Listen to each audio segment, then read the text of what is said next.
अस्सलाम वालेकुम।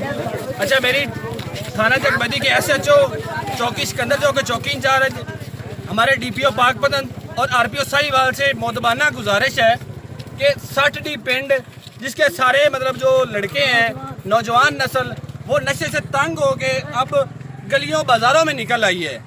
हमारे गांव में शराब पहले थी, फिर चरस आई, फिर अफ्यूम आई और अब आइस का नशा सरेआम बिक रहा है और हमारी जो नौजवान नस्ल है उसका बेड़ा गर्क हो रहा है। मतलब नौजवान नस्ल जो अभी मतलब टीन एज है, कोई 10वीं क्लास में, कोई 12वीं क्लास में, वो सब इसके खिलाफ एहतजाज कर रहे हैं। तो मेरी DPO साहब से और मेरी आला हुकाम तमाम से गुजारिश है, DC साहब से गुजारिश है कि नशे के खिलाफ हमारे साथ तामुन करें और जो लोग इस नशे की लानत में मुलव्वस हैं उनके खिलाफ कार्रवाई की जाए।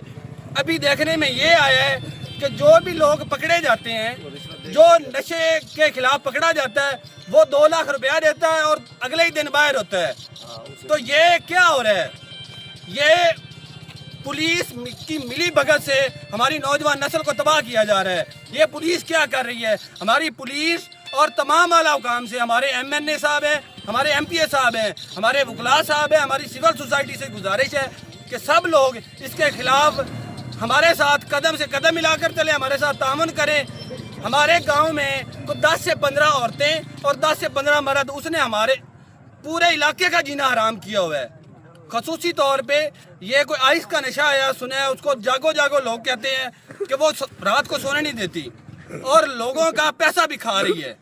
लोग उससे इतना मुतरफ और इतना जलील हो गए हैं कि गलियों बाजारों से लोग निकल आए हैं और उस नशे के खिलाफ हैं।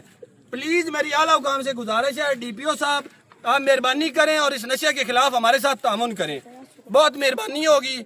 और मेरी special request miss Maryam Nawaz Sahiba से है कि उसने जैसे CCD बनाई है, CCD जो एक चोरी करता है वो तो सिर्फ आपका कोई 5 लाख 6 लाख रुपया लेके जाता है मैक्सिमम, लेकिन ये तो पूरी नस्ल तबाह कर देता है।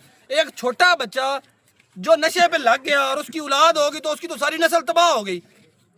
तो मेरे ख्याल में जो नशा है यह चोरों और डकैतों से बड़ी लानत है और इन लोगों के खिलाफ ख़ास तौर पे हमारे गांव में जितनी भी नशा आवर चीज़ें हैं वो औरतें बेच रही हैं। तो बंदे तो पकड़े जाते हैं लेकिन किसी औरत के खिलाफ आज तक रेड नहीं हुआ। तो मेरी DPO साहब से गुजारिश है कि औरतों को भी जेल दिखाएं ताकि उनको पता चले कि हम जो नशा बेच रही हैं हमारे खिलाफ कोई एक्शन होगा। खसूसी मेहरबानी DPO साहब, RPO साहब, आप पुलिस स्क्वाड की औरतें तैनात करें और औरतों को भी गिरफ्तार करें। अगर औरतें गिरफ्तार, बंदा गिरफ्तार हो जाता है और उसके पीछे जो उसकी औरत बैठी है वो नशा बेचती है, उनकी पर डे